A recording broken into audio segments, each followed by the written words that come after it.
지금부터가 진짜 본무대입니다. 한일 정상회담을 마친 이재명 대통령이 미국으로 향했습니다. 이번 순방의 하이라이트이자 실용 외교의 성패가 달린 한미 정상회담이 코앞으로 다가왔습니다. 이 대통령은 경제, 안보, 새로운 협력이란 의제를 들고 트럼프 대통령과 만납니다. 우리의 국익을 얼마나 얻어내고 또 지켜낼 수 있을지 그 성적표에 시선이 집중됩니다. 오늘의 첫 소식 이동훈 기자가 보도합니다. 대통령실이 한미 정상회담에서 논의할 3대 의제를 밝혔습니다. 위성락 대통령 국가안보실장은 경제 통상 분야 안정화, 동맹 현대화, 새로운 영역의 협력 개발을 3가지 의제로 꼽았습니다. 어떻게 근데 뉴 호라이즌을 익스플로어하느냐 진행되고 있고요. 저희가 이제 정상회담을 할 타이밍쯤 되면은 조율이 될 걸로 기대합니다. 한미에 앞서 진행한 한일 정상회담도 많은 도움이 됐다고 평가했습니다. 미국이 쌀, 30개월 이상 소고기 등 농축산물 추가 개방을 거론할 가능성이 제기됩니다. 주한미군 전략적 유연성과 관련해서는 양안 문제에 대한 입장을 요구할 수도 있습니다.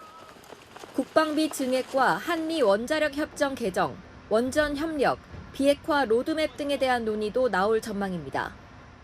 로이터 통신은 방위비 분담금 문제를 주요 의제로 꼽으며 미국이 주한미군을 어떻게 중국 견제에 활용할 수 있을지 폭넓게 논의하길 원한다는 미 당국자 말을 인용했습니다.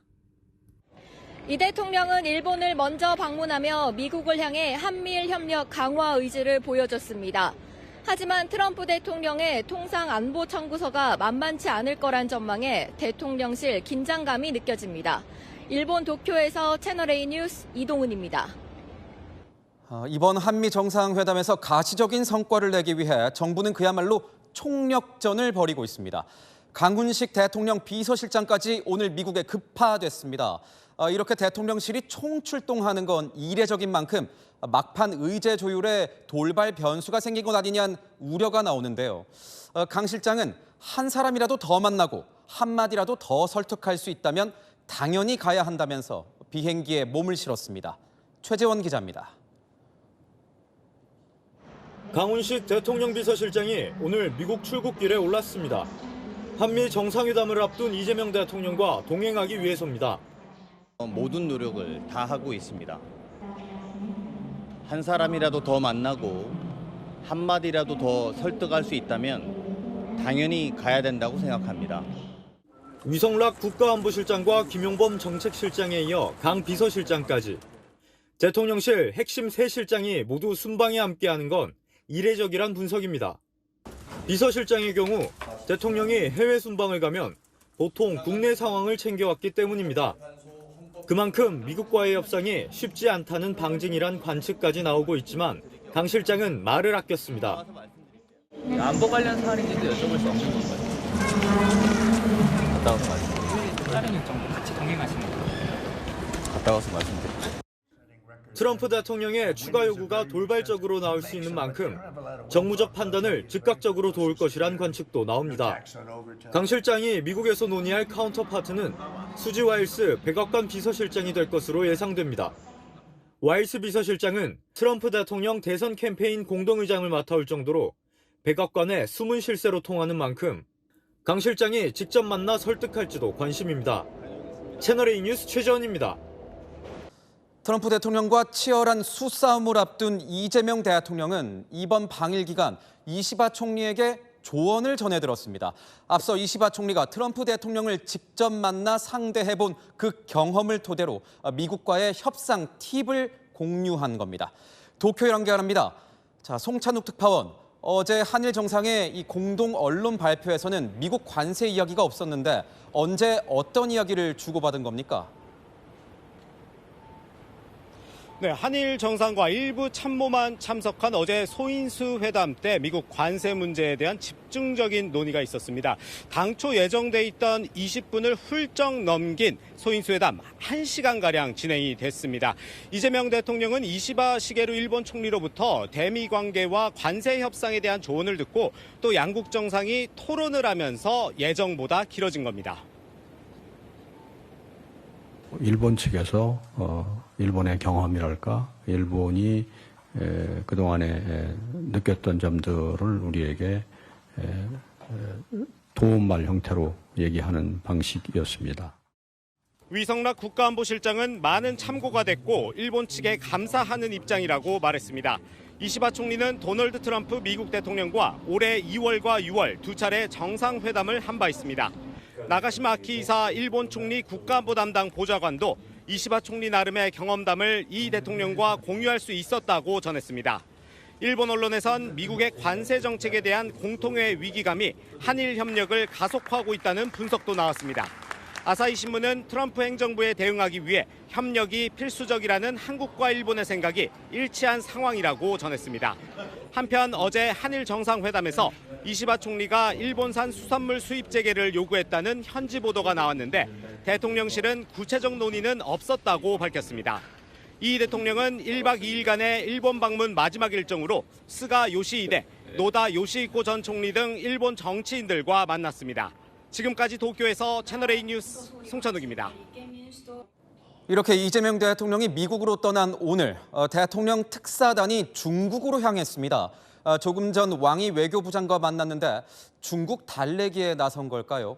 한국, 미국, 일본, 중국 이 네 나라의 역학 구도 속에서 복잡한 외교적 셈법이 작용하고 있는 듯합니다. 베이징 연결합니다.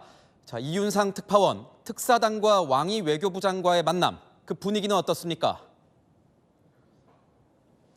네, 약 5시간 전 중국 베이징에 도착한 우리 정부 특사단은 조금 전 왕이 중국 외교부장을 만났습니다. 한중 양국 간엔 한중 우호를 더욱 증진시키자는 취지의 대화가 오갔습니다. 특사단은 이재명 대통령의 미국행 날짜에 맞춰 중국을 방문했는데요. 미국, 일본과 협력을 강화하고 있는 이재명 정부가 중국 달래기에 나섰다는 분석이 나옵니다. 특사단과 시진핑 중국 국가주석과의 만남은 성사되지 않았고 왕이 외교부장은 일정상의 이유로 당초 내일이었던 회담을 오늘로 갑자기 변경하기도 해 중국이 불만을 애들로 나타낸 것 아니냐는 해석도 나옵니다. 시 주석은 박근혜 정부와 문재인 정부 때는 우리 측 특사를 접견한 바 있습니다. 특사단은 양국 민생에 실질적으로 기여하는 한중 관계를 만들자는 이 대통령의 친서를 전달하고 10월 경주 에이펙 정상회의에 시 주석을 초청한다는 의사도 전달할 예정입니다. 특사단은 모레 중국 권력 서열 3위인 좌오로지 전인대 상무위원장 등을 만난 뒤 27일 귀국할 예정입니다. 지금까지 베이징에서 채널A 뉴스 이윤상입니다. 한미 정상회담을 앞둔 상황에서 북한이 도발을 감행했습니다. 어제는 엉뚱한 담화문을 내놓더니 오늘은 김정은이 참관한 가운데 미사일 발사 시험을 했다고 공개했습니다. 한미 정상에 관심이 쏠리자 여기 나도 있다면서 이 존재감을 드러내려는 속셈인 걸까요? 김정근 기자의 보도입니다. 미사일 한 기가 긴 비행운을 남기며 하늘을 날아갑니다. 공중에서 또 다른 미사일을 타격한 미사일은 큰 폭발을 일으킵니다. 현장을 참관한 김정은 북한 국무위원장은 진지한 표정으로 관계자들의 설명을 듣습니다. 북한이 어제 신형 지대공 미사일 2종류를 개량해 시험 발사를 진행했다며 공개한 사진들입니다. 특히 순항 미사일 요격에 성공한 모습을 처음 공개했는데 러시아 지대공 미사일인 토르와 발사 방식이 유사하다는 분석이 제기됩니다. 토르는 미사일 발사대와 레이더를 장갑차 한 대에 장착한 단거리 대공방어 시스템인데 북한이 러시아로부터 기술 지원을 받았을 가능성이 제기됩니다. 레이더라든가 이런 것과 연동하는 문제들 여기서 한계를 지금 보이고 있었는데 이 부분을 러시아가 도와줄 가능성이 큽니다. 이번 시험 발사는 이재명 대통령이 해외 순방에 나선 날 진행됐는데 현재 진행 중인 을지 자유의 방패, 한미 연합 연습에 대한 반발 성격도 있는 걸로 풀이됩니다. 우리 군은 어제 오전 북한이 남포 일대에서 진행한 훈련 및 무기 개발 동향을 추적 감시했다며 세부 재원을 분석 중이라고 밝혔습니다. 채널A 뉴스 김정근입니다. 네, 아는 기자, 대통령실 출입하고 있는 정치부 이상원 기자 나왔습니다. 자, 이 기자, 지금 이재명 대통령이 트럼프 대통령을 만나기 위해서 미국으로 향하고 있잖아요. 지금으로부터 한 10시간쯤 뒤면은 미국에 도착을 하는 건가요? 네, 맞습니다. 이 대통령 도착 직후부터 트럼프 대통령과의談判 준비에 들어갑니다. 미국에 도착한 다음 날이죠. 바로 한미 정상회담이 열리거든요.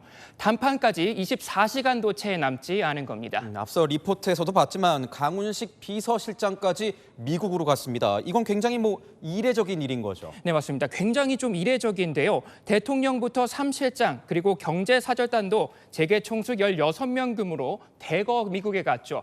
그야말로 총동원인데요. 그중에서도 눈에 띄는 건 강 실장입니다.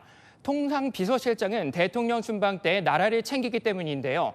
제가 취재해보니 총괄 정무 역할을 맡을 사람이 필요했다고 합니다. 한 외교 소식통 제게 이렇게 말하더라고요. 특정 사안을 해결하기보다는 적재적소에 투입될 가능성이 크다고요. 트럼프와의 협상은 막판까지 안심할 수 없고 과도한 요구도 있을 수 있는 만큼 절체절명의 순간 설득하고 또 판단할 역할을 할 것으로 보입니다. 현장에서 이 총괄 정무 역할을 맡는다 이런 건데 그러면 강 실장의 이 카운터파트, 맞상대할 사람은 누굽니까? 네, 수지 와일스 백악관 비서실장 될 것으로 보이는데요. 역시 백악관의 숨은 실세로 통하는 인물입니다. 트럼프 대통령을 직접 설득할 수 있는 사람인 거죠. 다만 강 실장은 오늘 출국 전 와일스 실장을 만나냐고 묻자 국익을 위해 양해해달라며 말을 좀 아꼈습니다. 중요한 회담인 만큼 사람뿐만 아니라 모든 할 수 있는 수단을 다 총동원하고 있다 이런 느낌이 드는데 이 대통령이 이시바 총리에게 트럼프 대통령을 상대할 어떤 팁까지 받았다면서요. 네, 맞습니다. 한일 정상회담 중에 이시바 총리가 트럼프 대통령과의 관세 협상 경험담을 직접 설명해 준 건데요. 이시바 총리 지난 2월 트럼프 대통령을 상대한 경험이 있죠. 황금 사무라이 투구 선물 공세도 해봤고요. 그리고 1조 달러, 즉 1,500조 원 가까이 투자 공세도 했습니다. 아첨 외교라고 불렸었는데 정작 돌려받은 것이 무엇이냐면 다른 나라와 큰 차이 없는 15% 관세였는데요. 합의 후에도 안심할 수 없었습니다. 최대 15%란 관세 상한 특례가 미국 관보에는 빠지면서 관방장관이 또 미국에 가기도 했죠. 이시바 총리가 그동안 느꼈던 점들을 얘기했고 이 대통령 또한 질문도 하면서 토론을 했다고 합니다. 이시바 총리와 같은 시행착오는 없다는 게 대통령실 측 의지입니다. 어떻게 보면 일본에 먼저 간 이유가 있었던 거군요. 네, 그렇죠. 그런데 다른 이유도 좀 있습니다. 반일 정부라는 이미지를 지우고 트럼프 대통령에게 한미일 협력에 대한 의지를 보여주려는 의도가 있었다는 것이죠. 또 중국의 언급은 최소화하면서 미국 측이 우려하는 친중 이미지도 불식하겠다는 전략입니다. 총력전을 펼치고 있습니다. 이렇게 준비 철저히 하고 있는데 24시간 후에는 결판이 나는 거죠. 네, 24시간 후면요. 앞선 정상들이 회담했던 백악관 오벌 오피스에서 이 대통령도 트럼프 대통령과 정상회담을 할 것으로 예상되죠. 제일 중요한 목표는 추가 출혈 막기입니다. 지금까지 논의되지 않았던 방위비 분담금 최소화부터 소고기와 농산물을 추가 개방을 하지 않는다는 확답도 받아야 하고요. 또 직접적 투자보다는 우리 기업도 손해보지 않는 윈윈하는 협력 사업을 이끌어내야 합니다. 결코 간단하지 않은 숙제죠. 그야말로 이재명의 실용외교가 시험대에 선 겁니다. 네, 잘 들었습니다. 지금까지 아는 기자였습니다.